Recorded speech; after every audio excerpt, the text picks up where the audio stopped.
வணக்கம், நான் உங்கள் விக்கி ப்ரோஸ். நமக்கு எண்கணி ஞானத்தையும் வேத ஜோதிட ஞானத்தையும் ஆன்மீக ஞானத்தை வழங்கிய அனைத்து குருமார்களுக்கும் நன்றி என்ற அதே வேளையில் இது ஒரு ஜோதிட விளக்க வீடியோ விருப்பம் உள்ளவர்கள் தொடர்ந்து பார்க்கலாம்.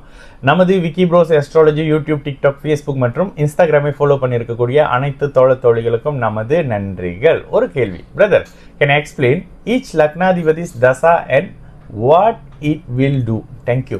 ஈச் லக்னாதிபதி தசா, ஒரு லக்னாதிபதியோட தசா என்ன பண்ணும்? ஓகே, இந்த இடத்துல தான் பிரதர் ஒரே வார்த்தையில் இப்படி அப்படின்னு சொல்லவே முடியாது. ஒரு லக்னாதிபதி என்ன வேணாலும் செய்வார், ஓகேங்களா? அதே மாதிரி ஒரு அட்டமாதிபதி என்ன வேணாலும் செய்வார். சரி, இருந்தாலும் மேஷ லக்னத்துக்கும் விருச்சக லக்னத்துக்கும் செவ்வாய் லக்னாதிபதியாக வராருங்க. லக்னாதிபதி யாரு? இயற்கை பாவர். அவர் மேஷத்தில் இருந்தாருன்னா விருச்சகத்தை தொடர்பு கொள்வார் தன்னுடைய 8ஆம் பார்வையாக. ஒரே ஒரு கிரகம் தன்னுடைய ஸ்திர வீட்டை தொடர்பு கொள்ளக்கூடிய ஒரு கிரகம் அப்படின்னா அது செவ்வாய். இந்த செவ்வாய்க்கு மட்டும் இருக்கக்கூடிய ஒரு அமைப்பு, தன்னுடைய வீட்டை தொடர்பு கொள்ளக்கூடிய அமைப்பு. அப்போ இந்த இடத்துல லக்னத்துல செவ்வாய் இருக்கிறாரு அப்படின்னா லக்னாதிபதியாக அவர் வரும் பொழுது 2 வீட்டு ஆதிபத்தியத்தை அவர் கொடுக்கணும். லக்ன ஆதிபத்தியம், அட்டம ஆதிபத்தியம். லக்னாதிபதியாகவும் இருக்கணும், இவராக இருக்கணும். 3 வருஷம் பண்ணுவாரு. இதுல சுபத்துவமா இருக்கிறாரு, ஓகேங்களா? குருவின் பார்வையிலையோ பௌர்ணமி சந்திரனோ சுக்கிரனோ அப்படி இப்படின்னு ஏதோ ஒரு வகையில் சுபத்துவமாக இருக்கும் பொழுது லக்னாதிபதியினுடைய சுபத்துவ தன்மை, பேரு, புகழ், அந்தஸ்து, கௌரவம் மாதிரியான தன்மைகள்ல நீங்க உயருவதற்கான தன்மையை கொடுப்பாரு. 8ஆம் இடத்துல சுபத்துவமா இருக்கிறாரு. உங்களை இருக்கிற இடத்த விட்டு நகர்த்தி கொண்டுட்டு போக போறாரு.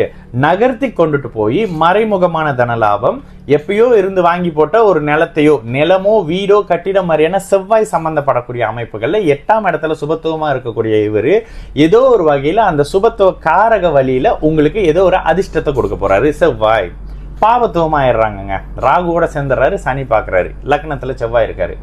நீங்களே உங்களுடைய கோபத்தை கட்டுப்படுத்த முடியாத, வாழ ஒரு இடங்கள்ல சுபத்துவமே இல்லாத பட்சத்துல வாழ தகுதி இல்லாதவர்னு வரும். அப்படியே 8ஆம் இடத்துல செவ்வாய் பார்க்கும் பொழுது நோயாளி. அப்போ என்ன இருக்கும்? செவ்வாய் திசையில கடுமையான நோய், கடுமையான விபத்து, கடுமையான சர்ஜரி மாதிரியான அமைப்புகள், ரத்தம் சார்ந்த பிரச்சனைகள் 8ஆம் இடங்களுக்கு தொடர்பு கொள்ளுதுன்றதுனால ரத்தம் சார்ந்த நோய் வர்றது, நோயால பிரச்சனைகள் வர்றது, சகோதரர்களால பிரச்சனைகள் வர்றது, சகோதரரால் வம்பு வழக்கு கோர்ட்டு கேஸ் மாதிரியான அமைப்புகள் வர்றது, இந்த தன்மைகள் இருக்கும், ஓகேங்களா? இது ரிஷப துலாம் லக்னம்னு எடுத்துங்க. ரிஷப லக்னத்துக்கும் சுக்கிரன் தான் வருவார், துலாம் லக்னத்துக்கும் அவர் தான் வருவார். இங்கேயும் அதே 6, 8ஆம் தேதி. ரிஷப லக்னத்திலே அவர் இருந்தால் சூப்பர், துலாம் லக்னத்திலே அவர் இருந்தால் சூப்பர், ஓகேங்களா? சுபத்துவமாக இருந்தால் இன்னும் சூப்பர்.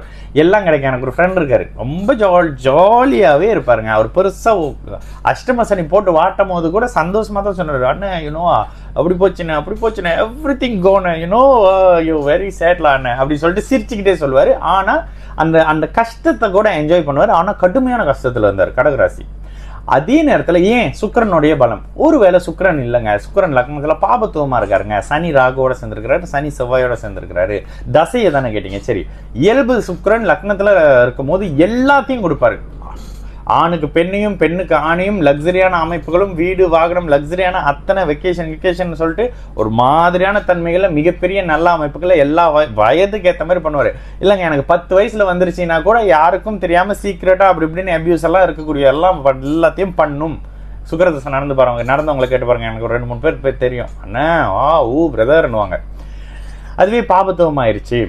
பாபத்துவமாகும் பொழுது லக்னாதிபதியாக இருந்தாலும் சமயங்களில் அட்டமாதிபதி வேலையை செய்வாங்க. என்ன செய்வாங்க? நோயை கொடுத்துருவாங்க. சுக்கிரனின் காரக வழியில நோய், சுக்கிரனின் காரக வழியில கடன், சுக்கிரனின் காரக வழியில பிரச்சனை, பெண்ணால கொட்டு. சமீபத்தில் ஒரு வீடியோ போட்டால, ஐயோ அண்ணன் யானை கல்யாணம் பண்ணி அவங்களோட தாம்பத்திய அமைப்புகள்ல இருந்தது ஒரே முறை தானே, ஆனால் அதுக்காக நான் படுற பாடு இருக்கேன்னு, இதெல்லாம் அந்த பாபத்துவ சுக்கிரன் கொடுப்பாரு. கடுமையான நோயை கொடுப்பாரு, கிட்னி பாதிப்பை கொடுப்பாரு, பாலியல் நோயை கொடுப்பாரு. இதெல்லாம் அந்த சுக்கிரனோட அமைப்பு பாவத்துவமா இருக்கும்போது. மிதுன லக்னமாக இருக்கும்பொழுது புதன் ஒரு மாதிரியான ஒருத்தருங்க. எங்க இருக்காரோ, யாரோட சேர்றாரோ அந்த மாதிரியான பலனை செய்வார். லக்னத்துல இருக்காரு, உங்களை நல்ல ஞானவான ஆக்குவார். கண்ணில இருந்தாங்கன்னா உங்களை நல்ல புத்திசாலி ஆக்குவார். ஆனாலும் அது ஒரு மாதிரியான லக்னத்தில் இருந்தால் கேந்திராதிபத்திய தோஷம் இருக்காது. அதனால லக்னத்தை கெடுக்க மாட்டாரு. ஒருவேளை மிதுன லக்னமா இருங்க, ஒரு 7ஆம் இடத்துல 4ஆம் இடத்துல ஆட்சியா இருக்காருன்னா கேந்திராதிபத்திய தோஷத்தை செய்வார். சரி, பௌர்ணமி சந்திரன் அப்படி இப்படின்னு சுபத்துவமா நல்ல மாதிரி இருக்கிறாரு.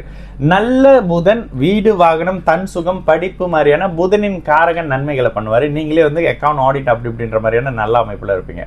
பாபத்துவமாகிற பட்சத்துல உங்களை ஷேர் மார்க்கெட், ட்ரேடிங் மாதிரியான அமைப்புகள்ல சனி பார்த்த புதன் நான் சொல்றதுதான் ரைட்டுன்னு வரும். இந்த மாதிரியான அமைப்பு நான் சொல்றது ரைட்டுங்க, பொய்யா இருந்தாலும் ஆமாம் பொய்யெல்லாம் இல்லை அப்படின்னு கண்ணு முன்னுக்கே சொல்கிறதெல்லாம் இந்த மாதிரியான பாபத்துவ அமைப்புகள் இருக்கிறவர் அந்த 17 வருஷமும் ஒரு மாதிரியான அப்படியே போகும். ஒரு பேச ஆரம்பிச்சா நிப்பாட்ட மாட்டாருங்க, எரிச்சலா இருக்குங்க. இதெல்லாம் அந்த மாதிரியான தன்மை தான். சரிங்களா? அடுத்து கடக லக்னம். சந்திரன் பௌர்ணமியாக இருக்கிற பட்சத்துல ஓஹோ ஆஹா எங்க இருந்துட்டாலும், அமாவாசையா இருக்கிற பட்சத்துல எங்க இருந்தாலும் நெகட்டிவ்ங்க. எங்கேயுமே அவர் அமாவாசையா இருக்கக்கூடாதுன்னு வச்சுக்கோங்களேன். அமாவாசை சந்திரன் ஒரு சனி பகவான் எடுத்துக்கங்க. அப்போ பௌர்ணமி சந்திரனா எங்கும் நல்லது. இவர் 12ல இருந்தா வெளிநாடு, லக்னத்துல இருந்தா உங்களை பளிச்சுன்னு ஆக்குவாரு. என்ன அதிக சுபத்துவ கிரகம் சந்திரனா இருந்தா நீர் சார்ந்தது, அழகு, மேக்கப், பெண்கள் சம்மந்தப்படுறது, வெள்ளை நிறம் சார்ந்தது, கடல் சம்மந்தப்படுறதுன்னு கொண்டுட்டு வருவார். எக்ஸ்போர்ட் இம்போர்ட் அப்படி மாதிரி ஃப்ரோசன் சாப்பாடுன்னு. சூரியன் லக்னத்துல இல்ல லக்ன கேந்திரங்கள்ல கேந்திர கோணங்கள்ல இருக்கிறது நல்லது. கேந்திர கோணம்னா 4, 7, 10, 1, 5, 9ல இருக்கிறது நல்லது. ஏன்?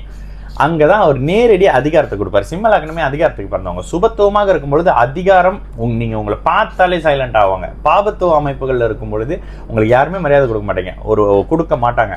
பாஸ்ன்னு பேருக்கு தாங்க இருக்கேன், கீழே இருக்கிறவங்க தாங்க எல்லாம் பண்ணுவான், ஒருத்தம் மதிக்க மாட்டாங்க என்ன ஆஃபீஸ்ல. இதுதான் பாபத்துவமான லக்னாதிபதி. ஓகே, அடுத்ததாக தனுசு மீன லக்னம். ஓகே, தனுசு மீன லக்னம் வந்து ஒரு அளவுக்கு என்னன்னா இயல்பாகவே ஏமாளியாக இருக்கிறவங்க சுபத்துவமாக இருக்கிற நேரத்துல மட்டும்.